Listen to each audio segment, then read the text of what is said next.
이 전남의 미래 먹거리 산업 가운데 하나 바로 재생에너지입니다. 실제 태양광을 비롯해 재생에너지 생산이 가장 많고 또 활발한 지역입니다. 그런데 정부가 오는 2031년까지 신규 허가를 제한하면서 지역의 타격 또한 불가피하게 됐습니다. 이에 대해서는 어떤 대책이 있을까요? 한국전력공사 김동철 사장 모시고 지금의 상황과 이유, 또 전력망 확충 계획에 대해 직접 들어보겠습니다.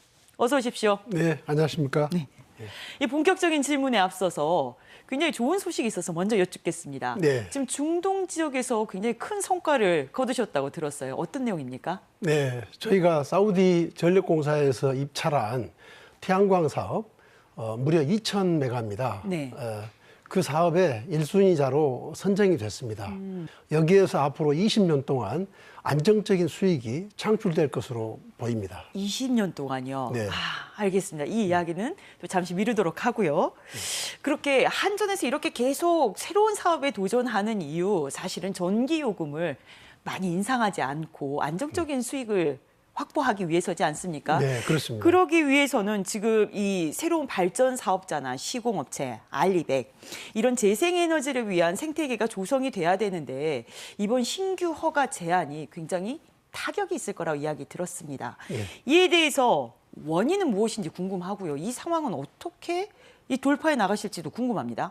네, 아무래도 그런 사정을 잘 모르시는 지역 주민들께서 네. 좀 의아해하실 건데 현재도 광주 전남의 발전 설비 용량이 16기가입니다. 네. 그런데 지역에서 소비하는 것은 7기가와트밖에 되지 않거든요. 그러니까 남은 전기 9기가와트는 수도권으로 송전을 해야 됩니다. 네. 그런데 이 수도권 송전 용량, 지금은 송전을 할 수가 있는데 31년이 되면은 이제 포화 상태가 됩니다. 네. 그래서 2032년 이후에 신규 발전 사업 허가를 내줄 수가 없다는 것입니다. 그럼 여기에 대해서 한전이 갖고 있는 대책이 있습니까? 네. 일단 근본적인 해결책은 전력망 확충 특별법을 제정하는 것입니다. 네. 지금까지는 한전이 전력망을 건설하지 않았습니까? 네.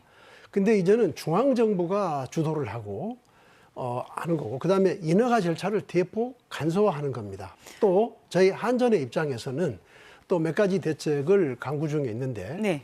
이 전력 발전 사업을 하지도 않으면서 전력망을 선점해 가지고서 그냥 웃돈을 받으려고 하는 그런 사업자들이 있습니다. 네. 이걸 알박기 사업자라고 하는데 지금까지 알박기 사업자를 1.6기가와트를 적발을 했습니다. 네. 이 용량은 지금 실제로 발전 사업을 준비 중인 그런 사업자들에게 배분될 수 있을 것이라고 생각이 되고요. 네. 출력 제어를 감수하겠다는 발전 사업자 또는 ESS 등을 갖춰서 개통 안정에 협조를 하는 그런 발전 사업자라면 그런 경우에는 2032년 이전이라도 저희들이 네. 신규 발전 사업을 내줄 수 있도록 지금 준비 중에 있습니다. 그렇다면 전력망을 언제 어떻게 확충하느냐가 굉장히 관건이 될 것 같습니다만은 네. 그런데 최근에 영광이나 한평에서도 반대 시위들이 있었습니다. 네. 주민들 입장도 굉장히 이해가 가요. 여기는 네. 생계가 달려있는 문제입니다. 네. 여기에 대해서는 어떻게 이 주민들의 보상 문제랄지 이런 부분은 어떻게 해결할 수 있는지가 궁금해요. 예, 송전망이 경과하는 지역 주민들에게는 지금까지보다는 훨씬 더 수준이 높은 보상을 확대할 생각을 가지고 있고 또 특별히 전력망 건설에 협조하는 지역 주민들에게는 특별 장려금 지급도 강구 중이라는 그런 말씀을 드리겠습니다. 다만 지역 주민들이 전자파를 이야기합니다. 네. 그런데 전자파는 전혀 걱정하지 않아도 됩니다.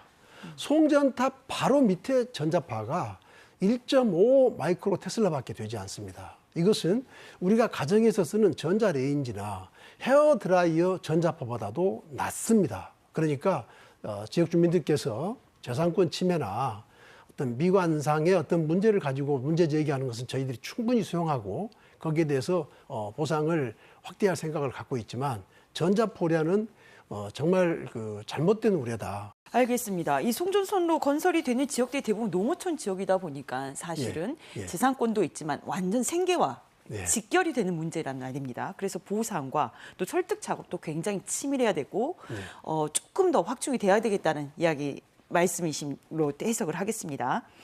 다음은 지역 질문 드려보겠습니다. 나주 빛가람 혁신도시로 이전한 지 벌써 10년이 됐습니다. 네. 지역과 상생하고 유대를 강화하는 많은 계획들을 갖고 계실 것 같은데요.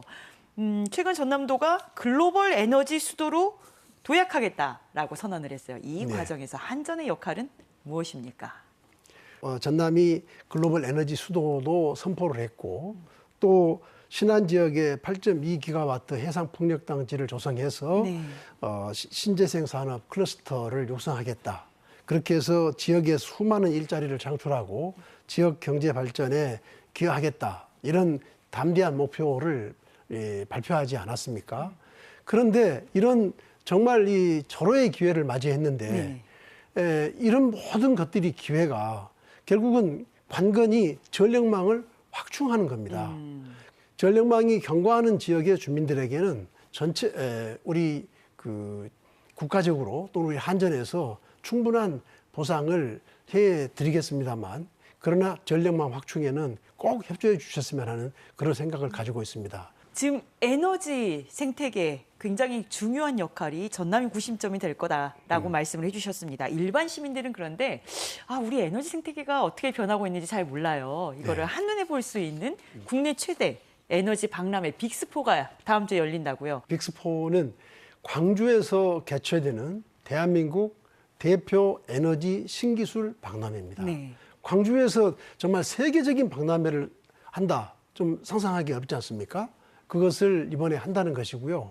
여기에 세계적인 기업들 그리고 이제 그 유니콘 기업, 자산 가치가 1조 원 이상인 그 신생 기업들을 우리가 유니콘이라고 하지 않습니까? 그런 유니콘 기업들이 이곳에 광주에서 최초로 신기술을 발표를 합니다. 공개를 합니다.